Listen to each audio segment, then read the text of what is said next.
setting fire to hotels, migrant hotels, with people in them is just wrong at every level.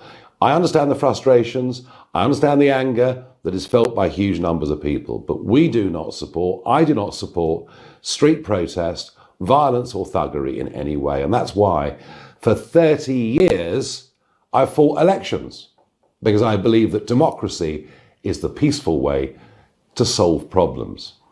And as for the Tommy Robinsons and those that genuinely do stir up hatred, well, I've never had anything to do with them. In fact, I was the one person above all that got rid of the BNP as an electoral threat. So as for what is being said by the Anna Soubries of this world, the Andy McDonalds from Labour of this world, the accusation that somehow I'm orchestrating these riots, nothing could be further from the truth. We've even got national broadcasters like James O'Brien calling them the Farage riots. This is unfair, untrue, and actually it's directly inciting violence against me. Indeed, over the weekend, I've had to have a massive uplift in personal security, and that's been advised by government agencies. So all this peace and love that we hear from those on the left simply isn't true. The Prime Minister has misread this completely and utterly. Just to call out the actions of the far right is to misunderstand two things. Firstly, let's be clear, there were masked Muslim extremist mobs, some with weapons, going around the streets of Midlands and northern cities, threatening journalists literally running away. Indeed, in some cases, people even having their tyres on their cars slashed. So of course, as with every major conflict in life, there is fault, serious fault on both sides. But behind the extremes of both, the UK's ongoing migrant crisis is worsening, largely due to the government's inability to control illegal immigration. I tell you what, when people question and wonder why Nigel Farage has such a following, it is precisely because he articulates what the rest of so many people outside the metropolitan elite are actually thinking. Exactly. And the more that people like Yvette Cooper or Jess Phillips or any of the others that are frothing at the mouth over this condemn something that is so patently reasonable, the more people are going to follow politicians like Nigel Farage. Yeah, I mean, the horror in Southport isn't that riot last night. It's what happened on 2 days ago when those poor kids were killed and all those people injured at a Taylor Swift dance class. I mean, it's so... beggars belief. It's just so devastating, the entire story. Now, what happened last night, you know, let's not focus on that. It just does seem to have given the great and the good the excuse they've been looking for. Oh, far right, far right, far right. I mean, it is ridiculous. It's deflecting. We should be talking about the incident itself and asking, can the police improve their methods in terms of allowing a crowd like that to whip themselves up into some kind of righteous fury on what may be misinformation? It might not be, because the police ain't telling us nothing. Let's talk about the migrant crisis, though, Isabel. Well, they've been coming over in their droves again. I think it was 255. I've got the figures here. I think it was 255 on Saturday, 255 on Sunday, and something like 170 on Monday. In a little while I'll give you the full figure. But anyway, I do know that it is over 1,000 migrants have come over in the last 4 days. And they've now taken to using the canals. I don't know if you saw that story. They're going straight past the beaches that we paid France £500 million to patrol. So the coppers are going. And one boat was a big dinghy with about 50 people on, was filmed going as it reached the sort of beach, you know, towards the channel, with a guy shouting, "This one's for Rishi Sunak." I think it should have been Keir Starmer, really. But on this goes. This with this good weather, you know. I mean, get ready. We're almost getting so sort of immune to these numbers, but when you actually think about what does 200, 1,000 people look like? It looks like a hell of a lot of people, and each one of those people, I'm sorry, I know they're humans, and some of them may be running away from war and terror, but not in France. Each one of those people, I'm sorry to say, comes with a huge price tag for the British taxpayer. We're not talking people under our current system who are just going to be processed quickly in a detention centre in Kent. We are talking about people being dispersed into communities, into migrant hotels from which they abscond, from which they work illegally.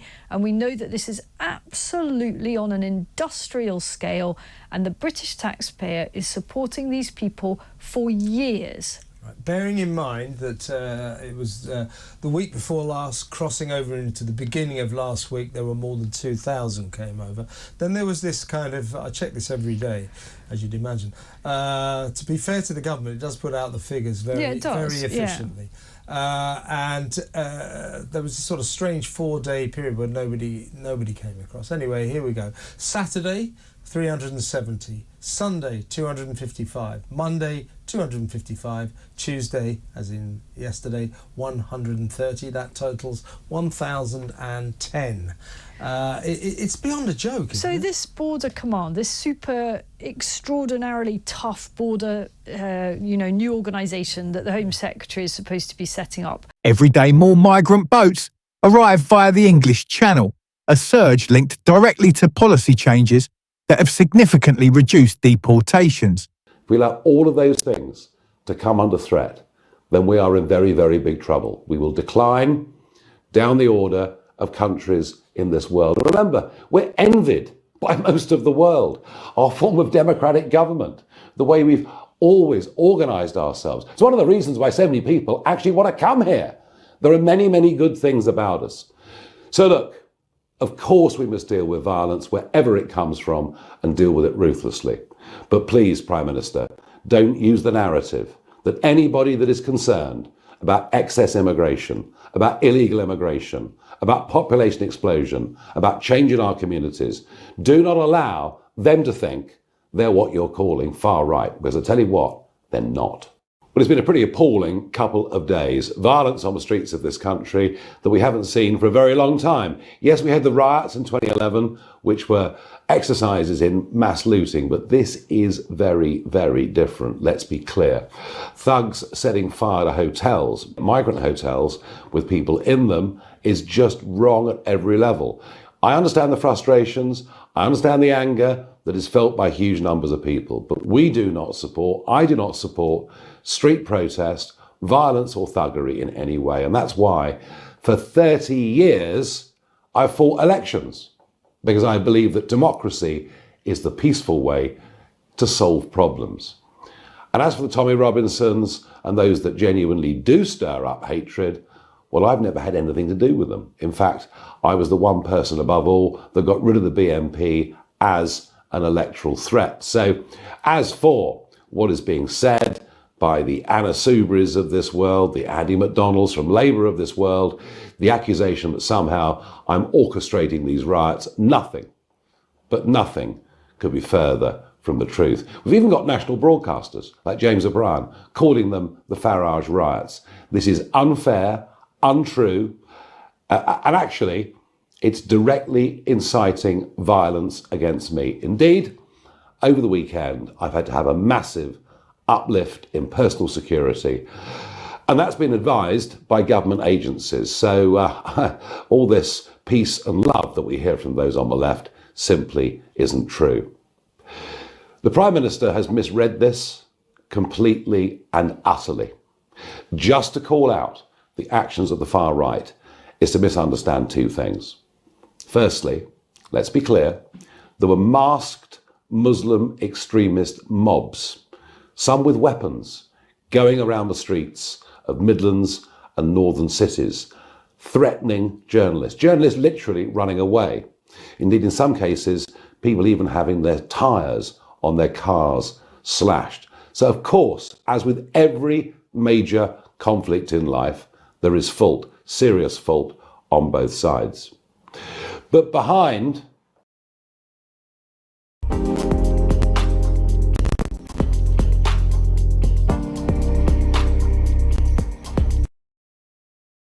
the extremes of both. What Starmer doesn't understand, and when he says, I'm going to stop the far right, what he doesn't understand is the general feeling of dissatisfaction that has been out there in this country growing for years. I talked in the general election about societal breakdown. What I meant by that were communities being split apart, people not even recognising the centres of some of our towns and cities as even being vaguely English anymore. And when it comes to the issue of two-tier policing, something which Keir Starmer denies, I promise you this perception began back at the time of Black Lives Matter. Remember? Churchill's statue being defaced, the cenotaph being abused in central London. And the police response?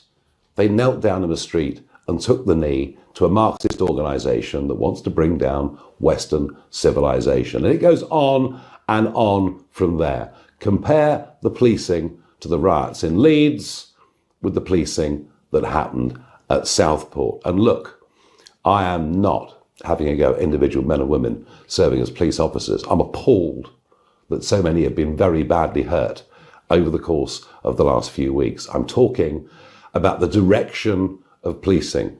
Is it any wonder that the boss of the Met, Sir Mark Rowley, brushed away a microphone yesterday when he was asked about two-tier policing? The European Court of Human Rights, ECHR, has become a major barrier, blocking deportations and hindering the UK's efforts to secure its borders. Welcome back. I'm still with Peter Blexley and Ben Habib. Ben, I was going to spend the next few minutes talking about this, but we won't, but I better mention it. Labour's dropped the sensible Tory plans, cost-cutting plans to slash the civil service numbers, so we're going to carry on with this great, unwieldy, inefficient blob that very rarely bother to even go to work. They all work from home. But Baroness Jenkin of Kennington has had to or felt it necessary to table a question to the government as to what the government's policy is on civil servants wearing fetish clothes to work. That's because staff at the Department of Work and Pensions have objected to their trans woman colleague, someone called Saorsa Amathea Tweedale, crazy name, crazy girl, her habit of donning fishnets, skyscraper high heels, chokers and the like to the office. Ridiculous. I mean, it's just ridiculous. So the policy should be come to work dressed properly, you idiot. So let's just forget about this. This is just madness. By the way, I noticed Labour are also dropping legislation to stop frontline medical workers, etc., public service workers going on strike quite so much. So we can see we're in the hands of left-wing ideologues who are going to make this country a much worse place. But let's continue with that discussion we were having before the break, because I think it's more important. I mean, your thoughts on a government that, as I said earlier, Peter agrees, Keir Starmer won't confront the truth. He won't. He's trying to mischaracterise what's going on as purely the work of a few right-wing thugs. Yeah. While they are to be deplored, their methods are terrible, but if Keir Starmer thinks just arresting a few EDL thugs will cure this problem, I've got bad news for him. It won't, will it? No, it won't. And we've got to reject this categorization as being far right. It's the way to rubbish people who are proud and desirous for the United Kingdom to do well. It's the way to push us aside and win the debate before you've actually had to have the debate.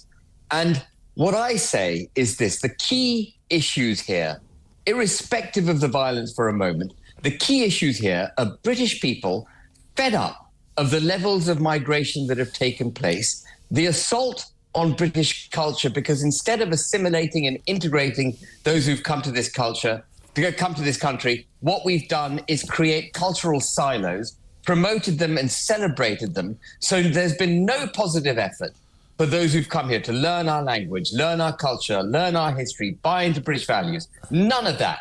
And then, of course, there's the economic issues.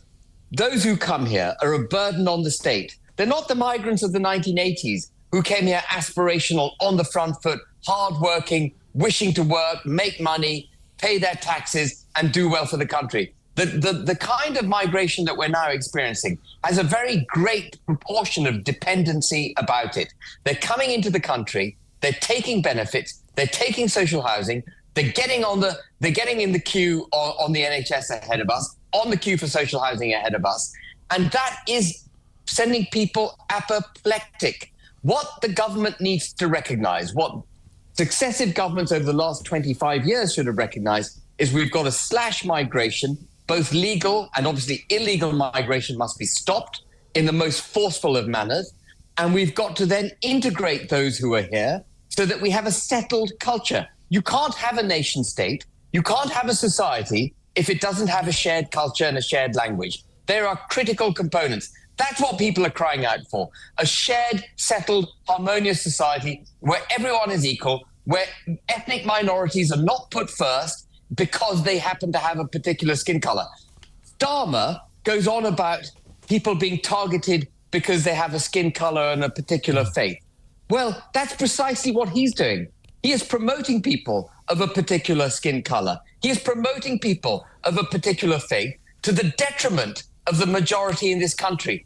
And that's what people are objecting to. That's got to stop. Exactly right, Ben. And the people who are objecting to that are not all far-right thugs. In contrast, stricter immigration policies under the previous Conservative government resulted in 50,000 deportations in a single year.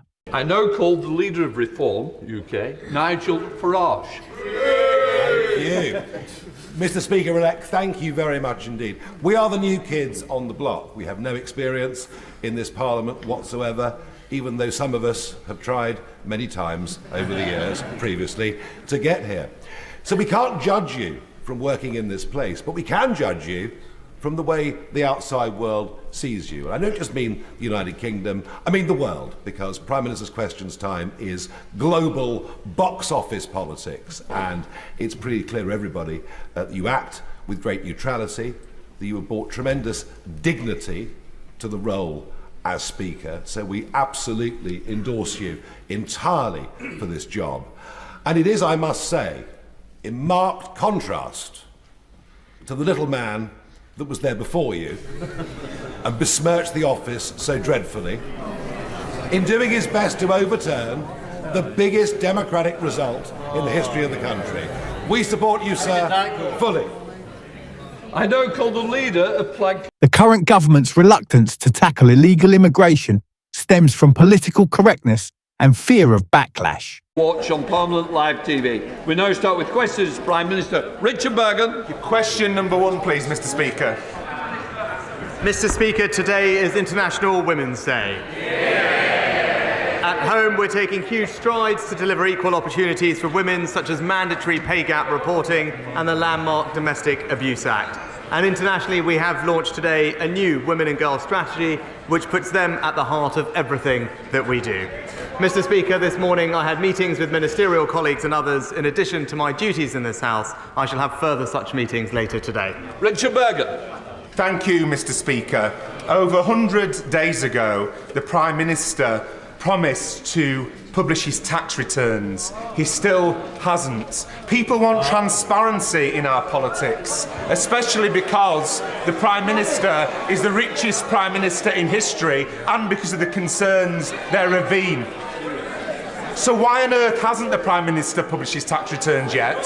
When will he do so? And when he does so, will he include his US tax returns? Mr. Speaker, as I previously confirmed, I will publish my tax returns, and that will be done very shortly. Senator Mangold. Mr. Speaker, on International Women's Day, can I congratulate the Prime Minister on all the work that has been done on the Preventing Sexual Violence in Conflict initiative and ensure that the UK continues to show its global leadership. Mr. Speaker, there are 250,000 people in this country living on park home sites. They are treated as second-class citizens by councils, where they pay council tax. They are treated poorly by managers who own the sites, and they are at a disadvantage to when we roll out our incredibly generous energy schemes. Can the Prime Minister ensure that we can actually give them more support and more help and reform the Homes Act? My honourable friend is right that there is still more work to do to tackle problems with the sector. We are making progress in implementing changes, Mr. Speaker. Park owners' rights are now codified in writing with the site owner, and should those obligations not be met, residents can take site owners to a tribunal. Local authorities also now have powers to take enforcement action, and we will continue to support them to improve protection for park home residents everywhere. We now come to the Leader of the Opposition, Keir Starmer. Thank you, Mr. Speaker. And today, on International Women's Day, we celebrate the successes of women in our society. It's a crying shame that as we do so, we face legislation which drives a coach and horses through our world-leading modern slavery framework, which protects women from exploitation. Mr. Speaker, in the last decade, this government has introduced 5 plans to tackle illegal immigration, 5 utter failures. The problem just gets worse with every new gimmick. The Home Secretary says the public are sick of tough talk and inadequate action. Does he agree with her assessment of this government's record? It's time for a referendum on the UK's membership in the ECHR, allowing the public to decide if they want to continue adhering to an institution many believe has become outdated. The Prime Minister has announced what he referred to as a standing army of specialist police officers to tackle violent protests in UK towns and cities. He's been talking this lunchtime. I had a COBRA meeting this morning, which was an opportunity that I took to thank the police for their work over the last few days, to express my support for the police officers who have been injured and the communities impacted by this mindless thuggery. There are a number of actions that came out of the meeting. The first is we will have a standing army of specialist officers, public duty officers, so that we'll have enough officers to deal with this where we need them. We'll ramp up criminal justice. There have already been hundreds of arrests. Some have appeared in court this morning. I've asked for early consideration of the earliest naming and identification of those involved in the process, who will feel the full force of the law. And thirdly, I've been absolutely clear that the criminal law applies online as well as offline, and I'm assured that that's the approach that is being taken. Whatever the apparent motivation, this is not protest, it is pure violence, and we will not tolerate attacks on mosques or our Muslim communities. So the full force of the law will be visited on all those who are identified as having taken part in these activities. Well, those are the words of the Prime Minister, and several MPs are calling for Parliament to be recalled, including Nigel Farage, who claimed the UK has 2-tier policing when it comes to so-called protests. The former Home Secretary, Priti Patel, spoke to Times Radio this morning, and she said she didn't agree with those claims. Well, that was Priti Patel. She's running for the Tory leadership, of course. Let's get the latest then with the Times radio political correspondent, Alicia Fitzgerald. Hello, Alicia. Hi, Jane. The 2-tier policing thing then that Priti Patel was just discussing there, what does the Prime Minister say about it, if anything? So pretty soon after the COBRA meeting, the Prime Minister gave a short briefing to political journalists where he said that he absolutely does not accept the claim that there is 2-tier policing. He says that the police will always carry out their job without fear or favour, and he totally rejects that characterisation. So he has made it very clear that that is something that is not on his radar. It is, though, on lots of people towards the right's radar, including Nigel Farage, who has said that that should be the main issue that Keir Starmer addresses. But we can see there that also Priti Patel distancing herself from those comments as well. OK, and this is basically, I mean, just in case anybody isn't clear what we mean by 2-tier policing, it's the suggestion that effectively white working class people get a tougher deal than people who might turn up for a Black Lives Matter protest or indeed a pro-Palestinian march. Absolutely, and that's something that lots of people who believe this have been citing. They've been citing the pro-Palestine marches and Black Lives Matter, and they have said that those on those marches, when on occasion they have turned violent, they have not suffered the full force of the law. They've said that the police have been very gentle and avoidant in that type of violence, but that in this situation and these riots in particular, that's not what's happening with the police. So that's a claim claim they're alluding to the fact that the police potentially have some kind of favouritism over the two. Let's talk about the hundreds of people actually arrested over the weekend. And if people go to the Times website now, there are names already being made public, aren't there, of people who've appeared in magistrates' courts up and down the land, frankly. But where are they all going if they've all been remanded in custody? I thought the whole system was absolutely jammed. Well, this is it. And this was a big concern both for government and for the public when these riots broke out. With all of these arrests happening, it's such a quick succession as well. What is going to happen? We know that prison places are really sparse at the moment. So that was a big question. And actually, the Prime Minister's spokesperson said that during the Cobra meeting this morning, this was part of the discussion, and the Justice Secretary was actually confident that there were enough prison spaces for all of the people who've been arrested or who will be charged to actually go to prison if necessary. However, we're not exactly certain on that, because as of the 12th of July, there were 1,451 prison places left in the whole of the UK. Obviously, we're now, a couple of weeks after that. Chances are that might mean a few less spaces. And the Justice Secretary has said this is because of Labour's policy on prisons, releasing some criminals a little bit earlier than their original release date. However, that policy doesn't begin until the 1st of September. So we've got to do a little bit of digging there to work out realistically exactly how many prison spaces there will be over the next few months, and whether that will actually align with the amount of arrests that are happening. Because if all of these arrests are happening just from these riots, stricter measures are needed to address the crisis and prevent further social unrest and strain on public services. Let me know your thoughts in the comments below, and for more content like this, be sure to subscribe to the channel.